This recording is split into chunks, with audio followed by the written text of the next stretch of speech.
তো আমরা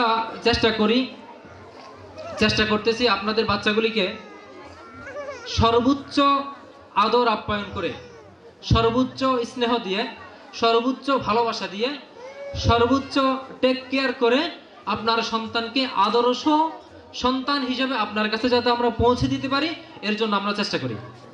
এক্ষেত্রে আমাদের 50% দায়িত্ব, আপনারা মা বোন যারা আছেন, বাবারা যারা আছেন, আপনাদের 50% দায়িত্ব। আপনাদের দায়িত্ব কি? আপনাদের দায়িত্ব হলো আমাদের সকালবেলায় ক্লাস যখন শুরু হবে, ক্লাস শুরু হওয়ার অন্তত 10 মিনিট আগে আপনার বাচ্চাকে মাদ্রাসায় দিয়ে যাবেন। দ্বিতীয় নম্বর দায়িত্ব হলো বাচ্চা ঠিকমতো খাতা কলম পেন্সিল রাবার ব্যাগ বই ইত্যাদি আছে কিনা এগুলি খোঁজ খবর রাখবেন। তৃতীয় নম্বর যে দায়িত্ব, সেই দায়িত্ব হলো আপনার বাচ্চা ঠিকমতো পড়াশোনা করে কিনা এই বিষয়টা খোঁজ খবর রাখবেন। আর আমাদের শ্রদ্ধেয় প্রধান শিক্ষক তিনি দুইটা কথা বলেছেন, আপনারা খেয়াল করেছেন অবশ্যই, যে সঠিক সময়ে বেতন দেওয়া। সঠিক সময় যদি আপনারা বেতনটা না দেন, মাদ্রাসার অনেক শৃঙ্খলা সেগুলো নষ্ট হয়ে যায়। উদাহরণস্বরূপ একজন শিক্ষক এখানে আছেন, ওনার বাড়িতে হঠাৎ করে ওনার আম্মু ফোন করছে বা স্ত্রী ফোন করছে যে বাড়িতে একজন অসুস্থ, দ্রুত 2000 টাকা পাঠাতে হবে। তো বেচারা তো আর কোনো কাজ করে না, আমাদের এখানে থাকে। আইসে প্রিন্সিপালকে বলে যে হুজুর আমাকে 2000 টাকা দেন, ইমার্জেন্সি বাড়িতে দিতে হবে। এখন হুজুরের কাছে যদি টাকা থাকে সাথে সাথে দিয়ে দিবে, আর যদি না থাকে বলে যে হুজুর পরে দিয়েন। হয়তো এখন লজ্জার কারণে বড় হুজুরকে রাগ দেখাতে পারতেছে না, কিন্তু এই রাগটা আপনার বাচ্চার উপর পড়ে কিভাবে? যে তিনি ক্লাসে অমনোযোগী থাকে, তার মন খারাপ। কেন মন খারাপ? যে বাড়িতে সবাই অসুস্থ, টাকা দিতে পারছে না, বারবার ফোন করছে, এজন্য তার মন খারাপ। হয় সে ক্লাসে অমনোযোগী থাকবে, অথবা রাগের বশত আপনার বাচ্চাকে উত্তম মধ্যম দু একটা লাগাই দিবে। আরো সমস্যা কি? আরো সমস্যা থাকে যে আমরা শিক্ষকদেরকে তখন চাপ দিয়ে কিছু বলতে পারি না, যে হুজুর আপনি এভাবে পড়ান, পরিশ্রম করেন, এটা আমরা বলতে পারি না। কেন? বলে মনে মনে বলে আর কি, যেহেতু আমিও এক জায়গার শিক্ষক, আবার আমিও কয়েকজন, আমার অধীনে অনেকগুলি শিক্ষক আছে, তো মনে মনে কি বলে যে হুজুর আপনি শুধু পড়াতে বলেন, বাচ্চাদেরকে টেক কেয়ার করতে বলেন, কিন্তু আমার তো বাড়িতে সমস্যা, আপনি আমার বিষয়টা দেখতে হবে, আমি আপনার বিষয়টা দেখব। আপনি যদি আমার বিষয়টা না দেখেন, আমি আপনার বিষয়টা কিভাবে দেখবো? কি বিষয়টা এরকম না? এই জন্য আমার মা বোনরা এখানে যারা আসছেন, আপনাদের কাছে একদম হাতে পায়ে ধরে বলি, উদাত্ত আহ্বান, আমাদের সর্বোচ্চ বেতন সম্ভবত যারা অনাবাসিক থাকে 1500 টাকা। 1500 টাকার উপরে আমার জানা মতে অনাবাসিক কোনো বেতন নেই সম্ভবত। আপনি যদি ইচ্ছা করেন যে আমার শিক্ষকের বাচ্চার বেতন, শিক্ষকের বেতন 1500 টাকা, এটা আমি একটু দিয়ে দিব, কোনোভাবে ব্যবস্থা করে দিয়ে দিব, তাহলে আপনি ইচ্ছা করলে পারবেন। কিভাবে পারবেন? এখানে আপনারা যারা আছেন 1500 টাকা বিক্রি হবেন না, মানে আপনি কারোর কাছে আবদার করলে 1500 টাকা আপনাকে হাওলাত দিবে না, এরকম মানুষ এখানে না, এটা আমি অন্তত বিশ্বাস করতে চাই না। আমার মা বোন যারা আছেন, এই বাপের বাড়িতে যাওয়ার জন্য একটা জামা থাকে, শ্বশুর বাড়িতে যাওয়ার জন্য একটা জামা থাকে, মেয়েদের তো অভ্যাস আছে এক জামা পরে যদি একবার কারো বাড়িতে যায়, এটা দিয়ে আর পরে যাওয়া যাবে না, কারণ আমার নতুন জামা লাগবে, কারণ আমাদের বাসায় তো মেয়ে লোক আছে, আমরা বুঝি। এরপরে এই ঈদের অনুষ্ঠানের এক স্বর্ণ গয়না, কসমেটিক্স, বিভিন্ন অনুষ্ঠানে বিভিন্ন কসমেটিক্স থাকে। মোট কথা হলো 1500-2000 টাকা আপনাদের কাছে অলওয়েজ থাকে, এটা আমি বিশ্বাস করি।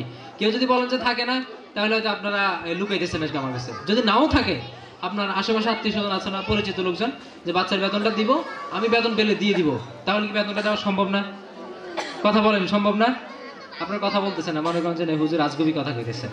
বলেন কি সম্ভব না অসম্ভব? সম্ভব। তাহলে আগামী মাস থেকে, অর্থাৎ জানুয়ারি মাস থেকে আপনারা অবশ্যই চেষ্টা করবেন যে সর্বোচ্চ 15 তারিখের ভিতরে আমাদের বেতনগুলি ক্লিয়ার করতে পারবেন না ইনশাআল্লাহ? কথা লম্বা হয়ে যাচ্ছে। আমরা আলহামদুলিল্লাহ আপনাদের অনেকের আগ্রহের কারণে, অনেকের পরামর্শের কারণে, পরামর্শের ভিত্তিতে আমরা আমাদের মাদ্রাসা তাকওয়া ইসলামিক ইনস্টিটিউট বালিকা শাখা শুরু করেছি। বলেন আলহামদুলিল্লাহ, বলেন আলহামদুলিল্লাহ। আমরা আপনাদের ছেলে বাচ্চাদেরকে যেরকম হাফেজ আলেম বানানোর জন্য আমরা চেষ্টা করতেছি, আপনাদের মেয়ে বাচ্চা যারা আছে তাদেরকেও যাতে আপনারা হাফেজা আলেমা বানাতে পারেন, এজন্য আমাদেরকে সহযোগিতা করবেন। এক্ষেত্রে দুইটা সহযোগিতা।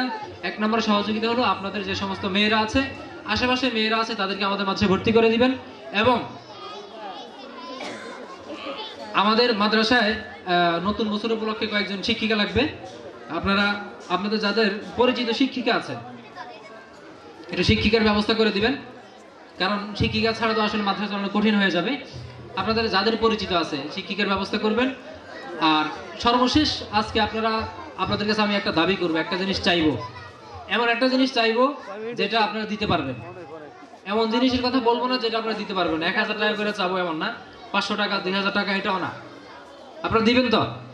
একটু হাত তুলে দেখান আল্লাহকে, একটু অর্ধেক করে উঠান। অনেক আপারা উঠায় নাই, হুজুর কি না কি চাই বসে। যদি বলে যে ঠিক আছে প্রত্যেক সপ্তাহ হুজুরদেরকে দাওয়াত দেন, আমরা কাউরে দাওয়াতের কথা বলবো না, আপনারা এমনি দাওয়াত দেন। এই অশোকতলার মানুষ অনেক অতিথি পরায়ণ, আমাদেরকে অনেক দাওয়াত দেয় আলহামদুলিল্লাহ। আমরাও কিন্তু দাওয়াত দিয়ে শুট করে ফেলছি, আপনাদেরকে দাওয়াত দিয়ে দিছি, বুঝছেন কথা? আমরা দাওয়াত দিয়ে দিছি, আপনারা দাওয়াত দেন, একদম সমান সমান। এখন আমরা আপনাদের কাছে যেটা চাই, এটা মাদ্রাসার পক্ষ থেকে, সবার পক্ষ থেকে, এখানে যত অভিভাবক আছেন আপনারা আপনার আশেপাশে যে বাচ্চাগুলি আছে, একজন বাচ্চাকে আপনারা চেষ্টা করুন মাদ্রাসায় ভর্তি করার জন্য। কয়জন বাচ্চা? একজন। যদি না আসে কোনো সমস্যা নেই, আপনি আন্তরিকভাবে আপনার বাচ্চাকে যেরকম গুরুত্ব দিয়ে অত্যন্ত আন্তরিকতার সাথে আমাদের কাছে নিয়ে আসছেন, আপনার আশেপাশে যে সমস্ত বাচ্চারা আছে অন্তত একজন বাচ্চা, ছেলে হোক বা মেয়ে হোক, ছেলে হোক বা মেয়ে হোক, একটা বাচ্চা আমাদের মাদ্রাসায় ভর্তি করানোর চেষ্টা করবেন। পারবেন তো ইনশাল্লাহ? পারবেন তো ইনশাল্লাহ? আমরা আপনাদের জন্য পান খুলে দোয়া করব, কারণ আমরা যে বিল্ডিংটা নিয়েছি এটা বিশাল ভাড়া, অনেক খরচ। আপনারা যদি বাচ্চা কাচ্চা ভর্তি করে না দেন, আমরা অনেক বেশি শিক্ষক রাখতে পারবো না, এবং এটার যে মেনটেন্যান্সের যে খরচ আছে এটা আমরা করতে পারবো না। এজন্য আপনাদের থেকে এই সহযোগিতা চাই। পারবেন তো ইনশাল্লাহ? আল্লাহ পাক রব্বুল আলামিন আমাদেরকে কবুল করুক। আর আপনাদেরকে আরেকবার আন্তরিকভাবে ধন্যবাদ।